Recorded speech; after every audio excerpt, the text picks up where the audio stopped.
Pourquoi des millions de personnes passent des heures à regarder quelqu'un jouer à un jeu vidéo?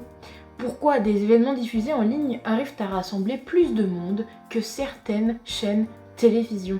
Et comment une petite plateforme de niche est-elle devenue un véritable phénomène culturel mondial? Dans cette vidéo, nous allons voir ensemble pourquoi Twitch est bien plus qu'un simple site de streaming. C'est une révolution dans la façon dont on consomme le divertissement. Et si vous restez jusqu'à la fin, vous verrez même pourquoi son avenir pourrait dépasser celui de YouTube. Salut, moi c'est Léa et toutes les semaines j'aborderai un sujet sur l'univers de Twitch. Avant de devenir le géant qu'on connaît, Twitch n'était même pas destiné au gaming. En 2007, un site appelé Justin.tv voit le jour. L'idée ? Tout simplement permettre à n'importe qui de diffuser sa vie en direct. C'était un concept fou pour l'époque, mais plutôt limité. How's it going? I'm Justin Khan from Justin.tv.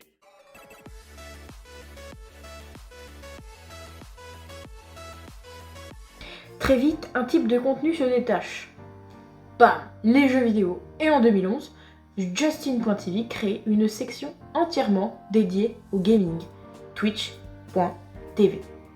La suite, vous la connaissez, une croissance fulgurante, un rachat par Amazon pour près d'1 milliard de dollars en 2014 et une communauté qui explose. Ce qui rend Twitch unique, ce n'est pas seulement le fait de regarder des gens jouer, c'est tout ce qu'il y a autour. Une langue s'est créée, une culture s'est créée, les emotes, les inside jokes que seuls les initiés comprennent, les raids pour envoyer de l'amour à d'autres créateurs et bien d'autres encore.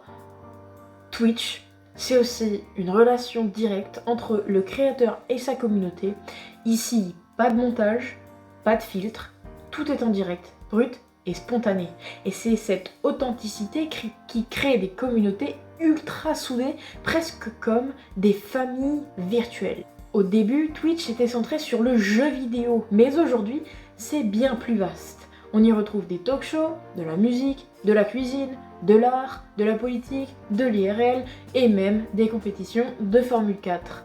Des événements comme les Z-Event qui lèvent des millions pour des associations ou le GP Explorer qui se tiendra très bientôt ont rassemblé plus d'1 million de spectateurs en simultané et ont montré que Twitch pouvait dépasser le cadre du simple gaming. Twitch a réussi là où la télévision a échoué, créer un sentiment d'appartenance. Ce n'est pas une relation à sens unique. Ici, le public partage, participe, discute, influence, co-crée et j'en passe. C'est cette dimension communautaire qui rend Twitch aussi puissant.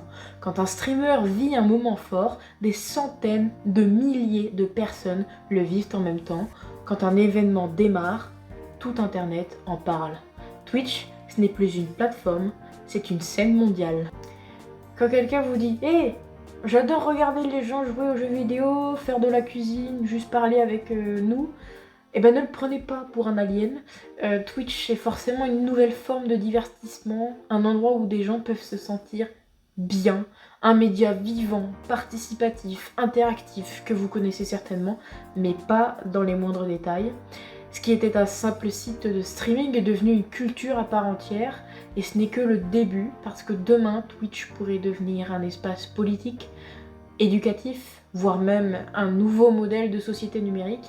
Et c'est exactement ce qu'on va explorer ici sur Twitchoscope, la culture, les tendances, les histoires et les secrets derrière cette plateforme fascinante. Si ce voyage vous intéresse, pensez à vous abonner et préparez-vous chaque jeudi à en savoir un peu plus sur l'univers de Twitch.